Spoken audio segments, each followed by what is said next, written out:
PA Radio now presents Inside Gene Shepherd.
Sit here and wear my shades when I do this thing, do you? I mean, it makes it easier to see the world in its soft, mellifluous, lovely, voluptuous, exotic, erotic, soft and billowing. You don't mind if I wear my shades when I work here, do you, Larry? You don't mind? Ah, you're a man of taste and discrimination.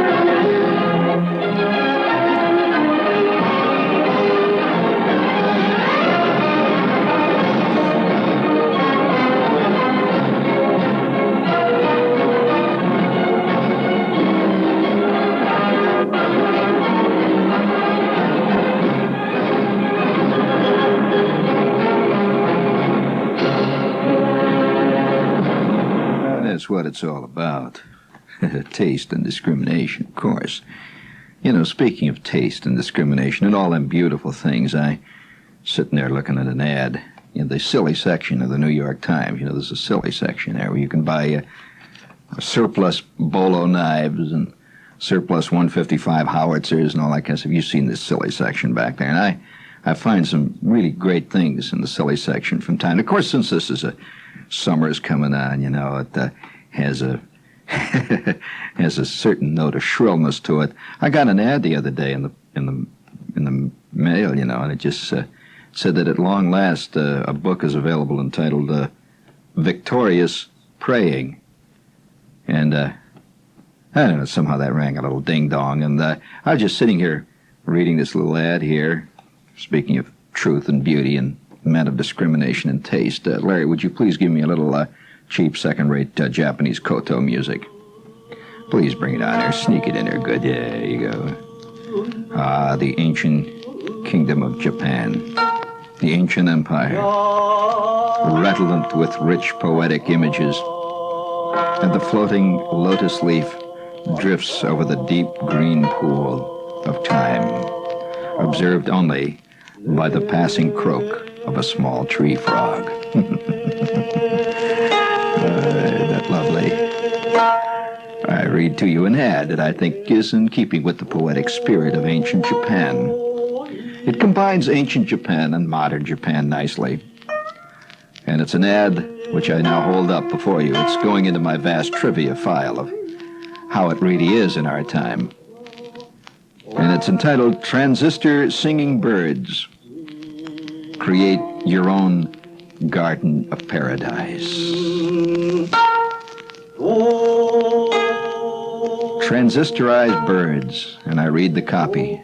Sensational, ornamental, electronically controlled transistor singing birds of happiness from Japan have ancient charm.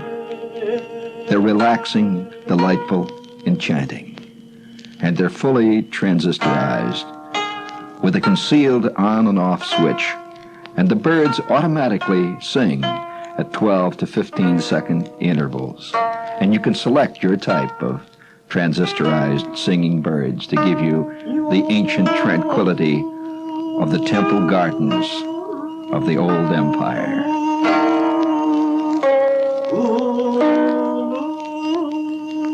Our most popular model is the Satsuri, or the temple bird, in a gilded cage, symbolically enough. AC/DC and satisfaction guaranteed.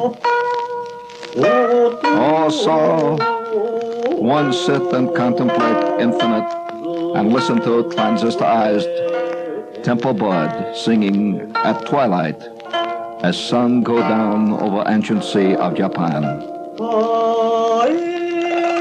Bud faintly beginning to lose power, possibly need new battery. I replace batteries and return temple bud to its cage, better to sing for tomorrow.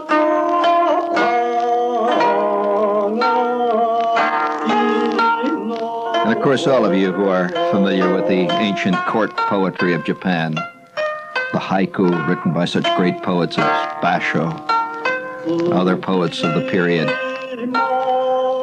writing haiku to transistorize singing birds. It just sort of fits. I can write my own haiku tonight. Oh, C-type battery, oh bird of transistor song, a bough breaks, a child cries, an AC/DC switch moves to on. Birds sing.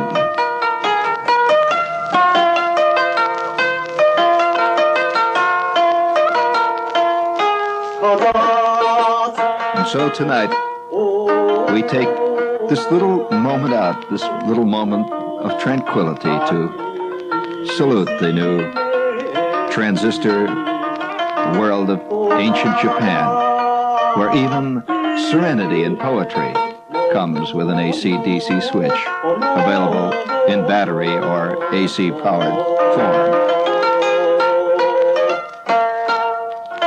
All beauty, stem all from man, stem all from the ancient gods of time. AC/DC transistorized lotus, oh, float eternally on a sea of memory. Old people bow into wind, battery dead.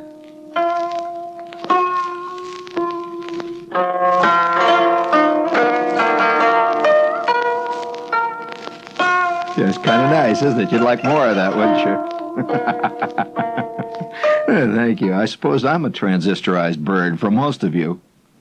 I sing as long as your batteries keep working. And the minute your batteries go or your fuse blows, ah, shepherd, he stops sing. Stop song of eternal bird, perched on ancient bough. Ah, ancient sumac tree of all time. Well, I just, it's just the way it's kind of going. I kind of like that, though. Everywhere you look, you see things are happening that way. I kind of, the beauty in poetry is a thing that has very little place in our world. You must agree. For example, I got a letter from a kid here. I'm reading it. It says, Shepherd, he says, what am I going to do? I don't often read letters from people on the air, but I just have to do this because I'm sure that more than a few of you have been in this particular quandary. He says, Shepherd, my English teacher, I don't know what to say, said I did my book report on Wanda Hickey's Night of Golden Memories, your book, and he gave me a 78 because I didn't give the theme, the teaching advantages, and a psychological report on the characters. That's what's happening to the book report world in our time. He says, now tell me, Shepherd, what the hell is the theme and the teaching advantages, and how the hell do you psychologically report on Delbert Bumpus? Well, I would be more interested in a psychological report on your teacher. I think that would be far more revealing to us. Can you imagine the kid giving a psychological report and the motivations and the teaching advantages of, let's say Candide. Have you ever read Candide? You should.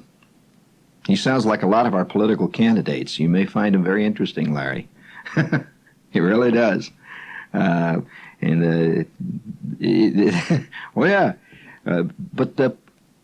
the inexpressible does not lend itself to teaching advantages, nor psychological dissection. And now it may lend itself to transistorization. There's no question about that. I mean, as long as you can buy transistorized nightingales to sing in the night, to turn on underneath your loves. Oh yes, I'm sure that it's, you know, that the transistor world has completely changed the world of say such things as serenades outside of a lovely girl's apartment, you know, down by the balcony there in old Spain, for example. You know that this has been old tradition in Spain, you know, standing under the window there and playing your guitar.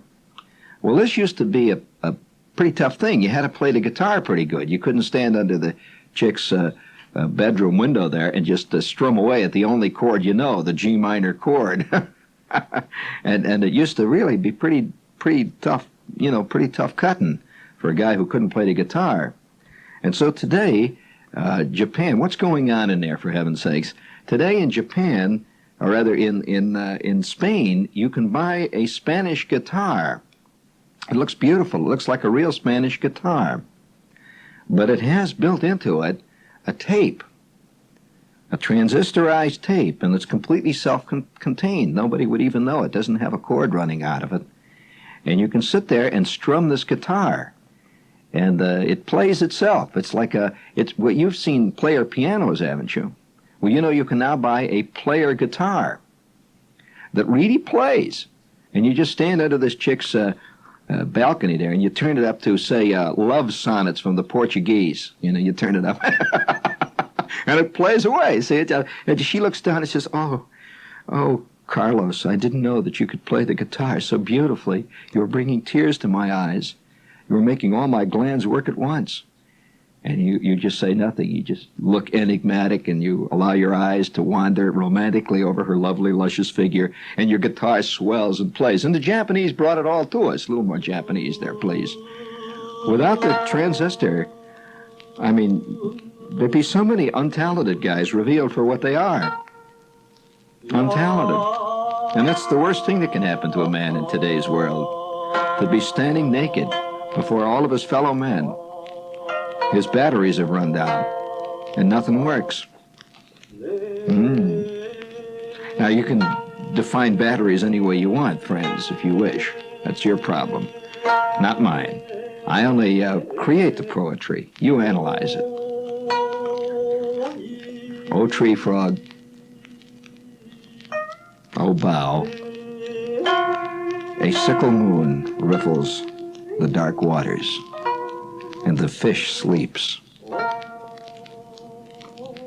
That's kind of nice, isn't it? I thought you'd like that. God, yes, I thought that'd get right to you there. Yeah. You're not really listening to the real shepherd tonight, by the way. This is the first experimental model that is totally transistorized. We've set it to poetic, sardonic images tonight. It plays real good. And it's fully operational, self-controlled, self-contained, and has an AVC circuit, which is an automatic voice control circuit, which keeps me in dulcet tones so that you can clearly understand the poetic nuances of the images that float and drift before your passing mind. Yes, your mind drifting like a leaky rowboat, taking water at every seam, and yet bearing a proud name, Pequod, emblazoned upon its bow, moving over the riffling waters, the waters made soft and bending quietly under the southwest breeze. Oh, breeze that blew over the ancient tombs of the early gods, carrying to you the clashing swords of the samurai. Not gone, never here, but always sounding into the south breeze. The lotus petal opens. A perfume drifts over the moss.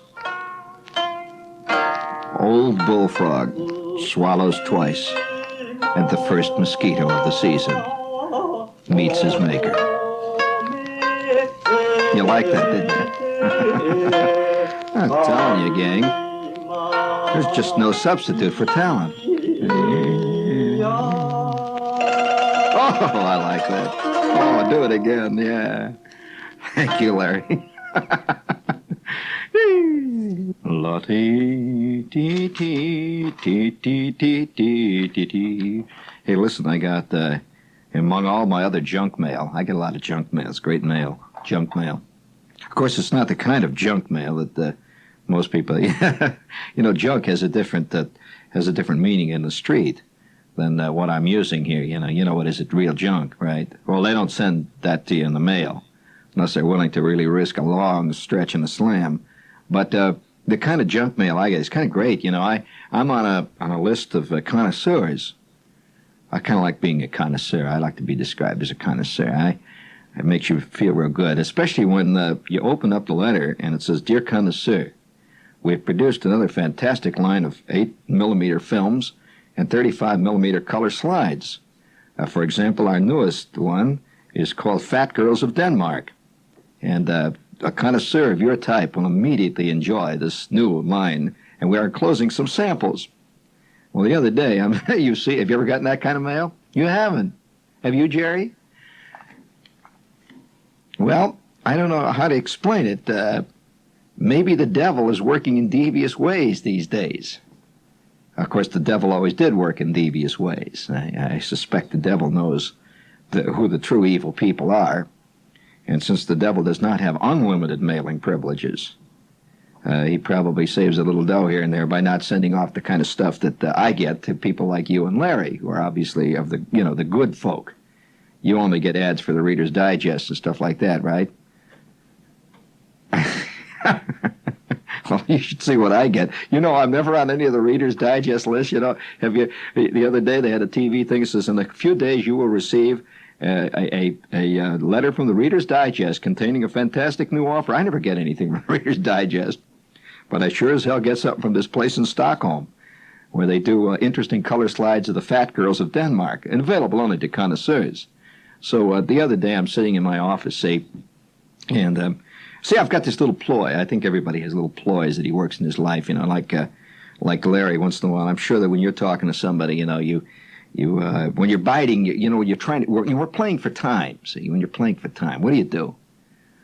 In a movie made in 1937, if you ever watch any old movies, whenever the character somebody says something like, "We're going to have to rob the bank," and he's playing for time, what does he do? Well, he does what Humphrey Bogart always did. He'd carefully light up a cigarette. He lights up the cigarette scene. He's playing for time. He's thinking about what he's going to say. Well, everybody has these little ploys in his life, right? You play for time. Now, it's so subtle that most people are not even aware they do it. So if you start yelling at the guy behind the counter and say, "Hey, Charlie, when the hell are you going to get that hot dog over here?" Well, he starts playing for time by immediately picking up his little book and checking numbers or something, like he's been busily doing this. Say, well, this is his way to buy for time. See, he's bidding for time. Now, Larry, I don't know what you do. You run your hand through your hair and knock the golf balls out of it or something. I don't know what it is. What do you do when some chick says something to you and you don't quite know what to answer right away? What do? You just sit there with a dumb look? Yeah, that's right. That's good. He starts scratching his beard. See, he looks down and he starts looking through his beard for beard roaches. See, and like that. That's a very good one. That's good. That's a good one. That's carried a lot of guys right to the top, man. I'll tell you, it's carried guys all the way into the UN. It's carried them into the Supreme Court. That one. That looks very good. Well, to guys who don't have beards, mustache twirlers do that too. There are certain guys I know that when they're, suddenly they're in a position where they're going to have to, they don't want to immediately answer, see? So they start playing with their mustache. They go up like that, see, and they fool around with their mustache a little bit, see?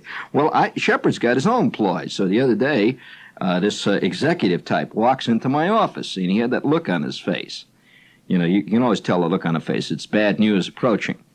And he's got these watery blue BBs that he wears for eyes, see? And he comes walking into the office there, and I'm sitting surrounded by all my stuff. See, I'm surrounded by all this kind of stuff. I got my little ant colony going over there, and I have this hive of bees. I'm raising my own honey now, and she's not taking it too well. But I'm raising my own honey now in the office. I have a little beehive there, and various things. My model airplane is there, and all this stuff that I keep going with, and And my ploy, whenever somebody walks in, is to start fooling with the mail. See, I keep a pile of mail on the desk, look like I'm busy. See, so in case something embarrassing is asked, I can say, well, just a minute, Fred, I've got to look at this. So he comes in there with these little blue watery BBs, see, looking real bad. And he's carrying one of these blue slips that we get once in a while, which are called laughingly around here memos. Actually, what they are is threats. So he walks in, he's got this little blue thing, see. So I could see right away by the look in that left BB that it's bad news. So immediately I'm playing for time. See, and I also have this switch that I step on under my desk, which alerts Jerry, my producer. It immediately alerts Jerry that it's hit the fan again, see. At which point, Jerry, in a loud voice, hollers, the coast is on the phone. See, and then of course, when I get on, that always cows any executive the minute somebody hollers, the coast is on the phone.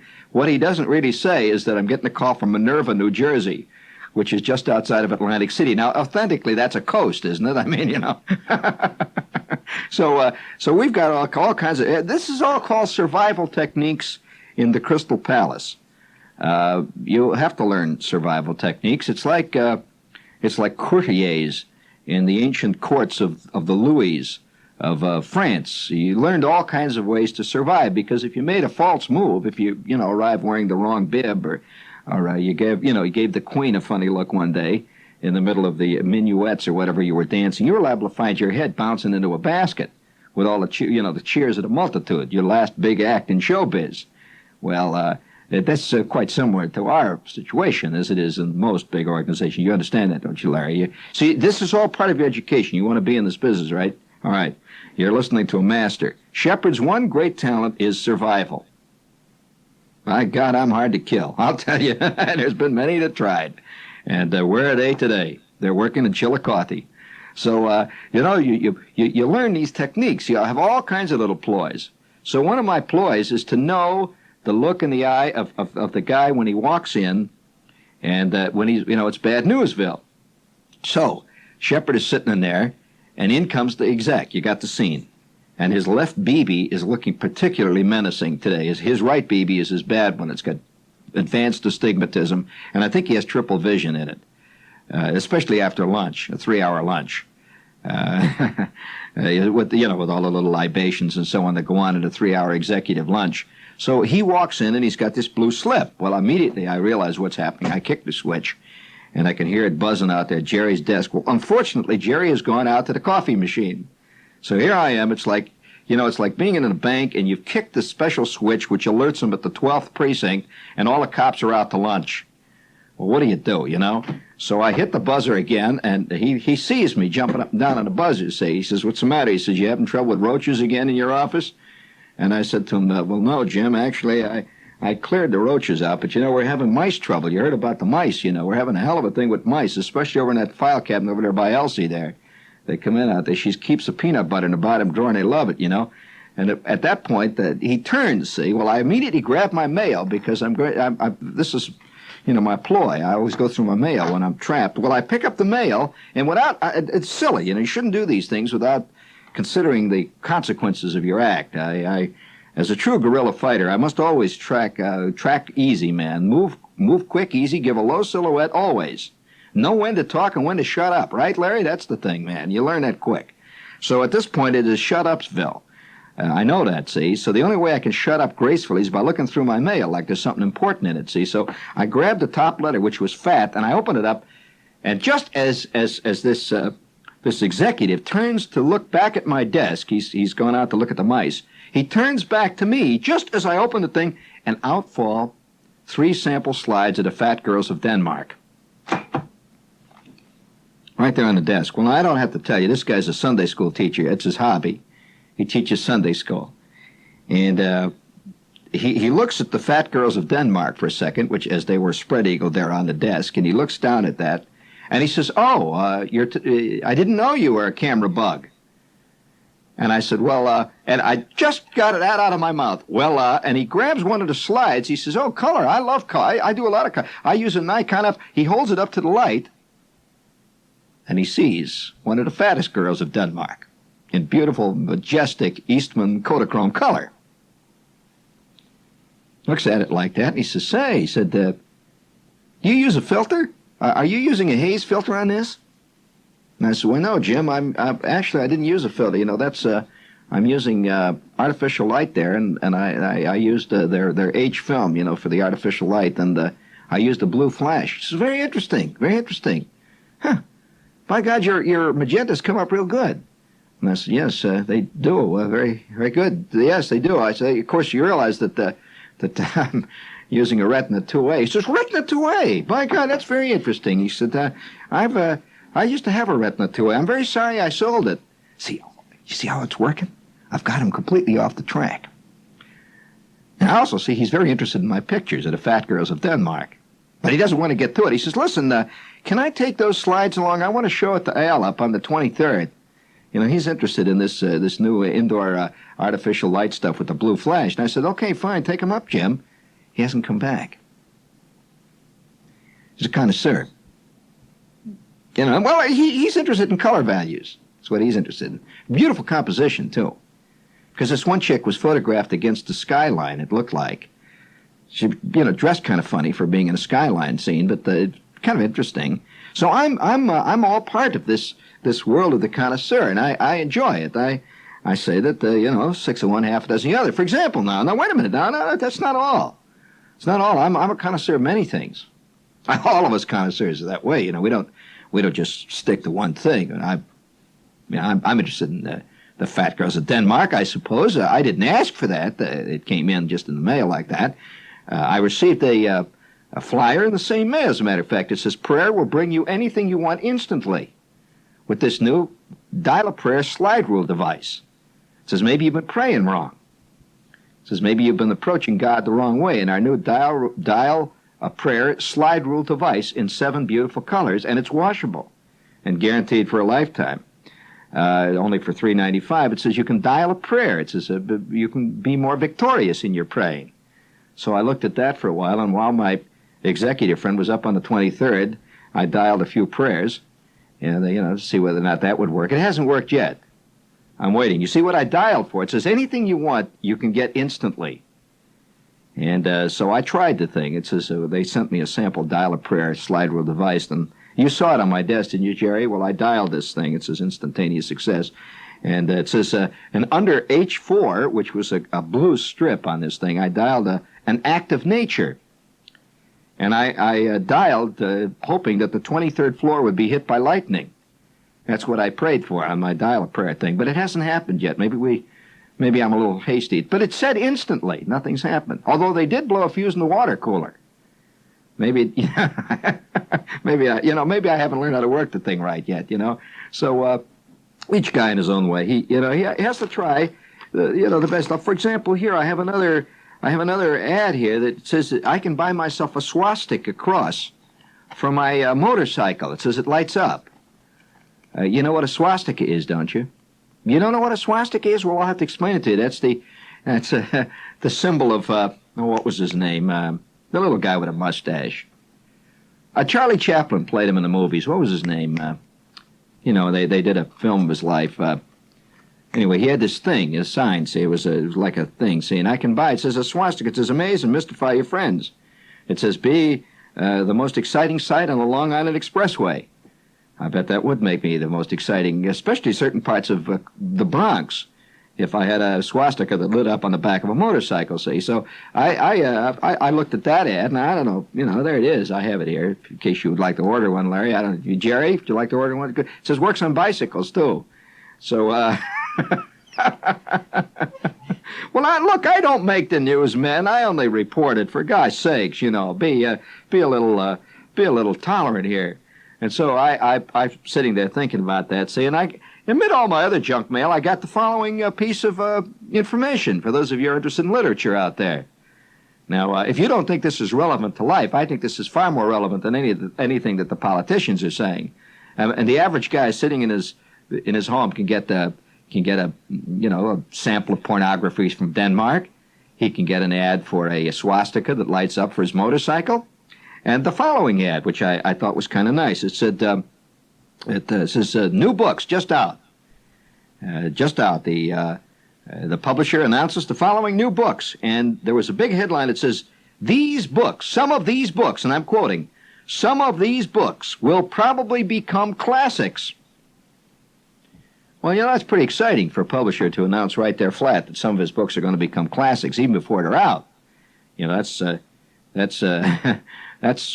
know, that's in one way, that's optimism. That's you know, power of positive thinking. So the outside of the folder just said some of these books will probably become classics. Well, now all of you know what the classics are. You've seen them, you know, stuff like Moby Dick, Silas Marner, the great classics, Hamlet.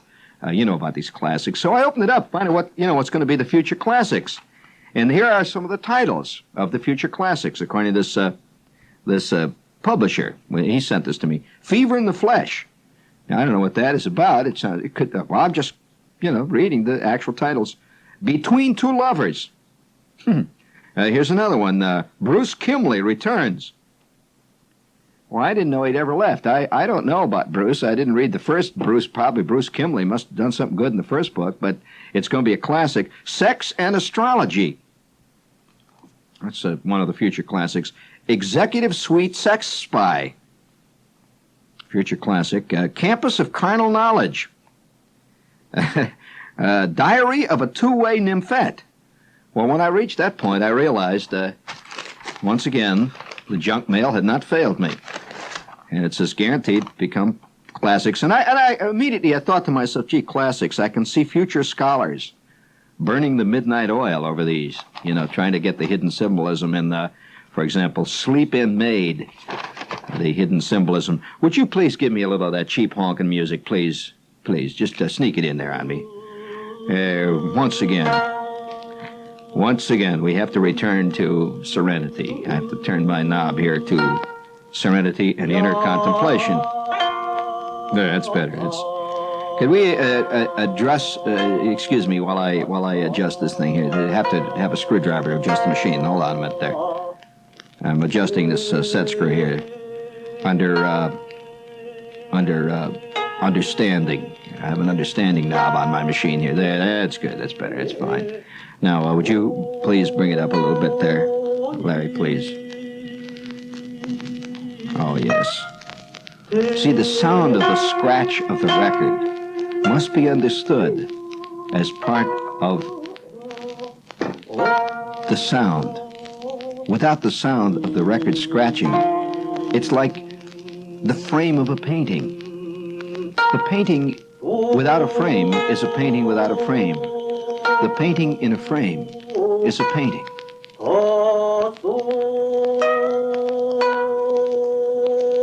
And the sound of a transistorized koto player without a record scratch is a transistorized koto player.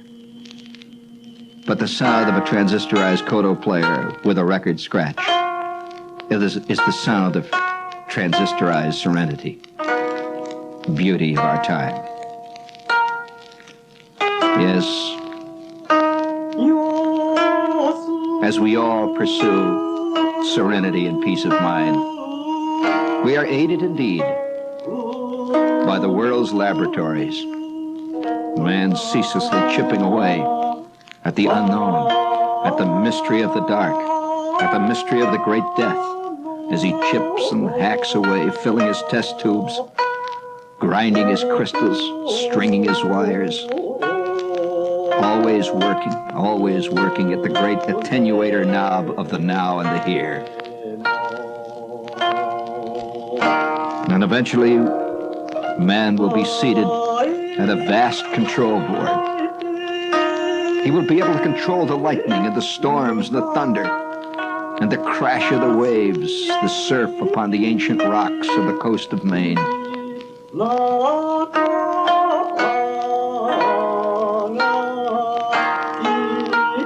I'm just letting you look at your navel for a while. Bad scene, right? Look carefully at it. Come on now. Did you hear the new rock group? Curt Rejection and the unsolicited manuscripts?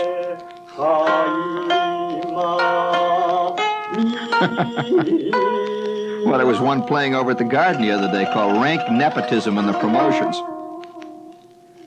Come on, sing it out. please.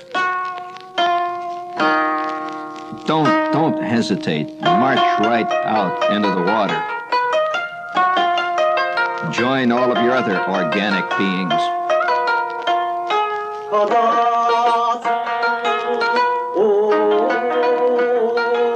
He's singing well tonight. He's singing for all of us. This transistorized temple nightingale.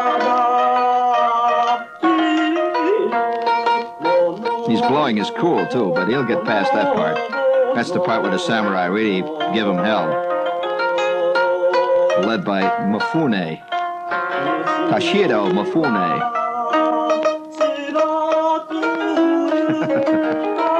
Thank you, Larry. Thank you. It is now quiet in the cave. The shades of night have fallen. The last leaf has dropped from the bough, and the clouds have obscured the moon. And darkness, like a huge, thick, heavy, palpable velvet curtain, encompasses all of us. The fire has burned itself out, and naught but ashes remain. And so we squat around the cold bits of charred and burned wood and wait for the next onslaught. It will come. It always has. It always will. One of our members dozes. Another quietly knits at a symbolic, a beautifully contrived doily. An attempt to create beauty where beauty did not exist. But is this not a conundrum itself? Does not beauty exist because beauty is? Do not you exist because you are? And the mosquito flies past the cave mouth. The tree frog dozes, lets him fly by in peace, his wings humming.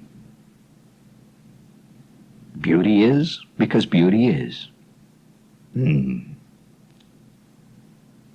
rose is a rose, a pigeon on the grass, alas.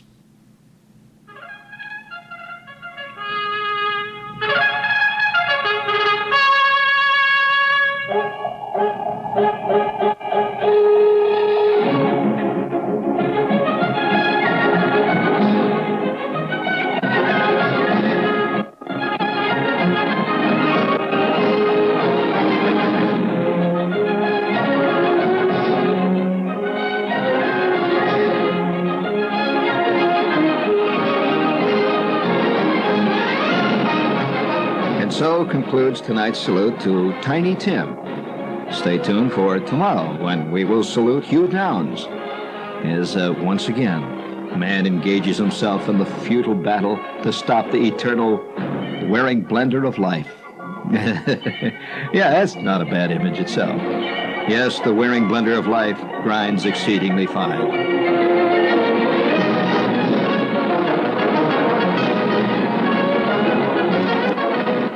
The eternal ballpoint big pen of fate writes on, and all your tears nor all your wailing will stop not a jot nor a line.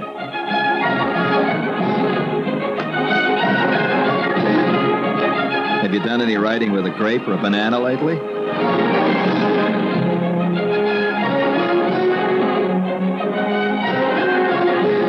This is going to be the only show within recent memory that somebody along the line didn't say something about,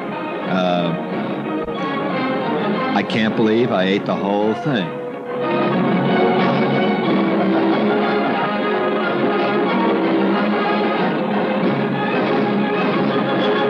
This was a Roone Arledge production. By recording from New York, you've been listening to Inside Gene Shepherd. Our next Shepherd program can be heard next Tuesday at 6:30. It's 34 degrees in downtown Washington.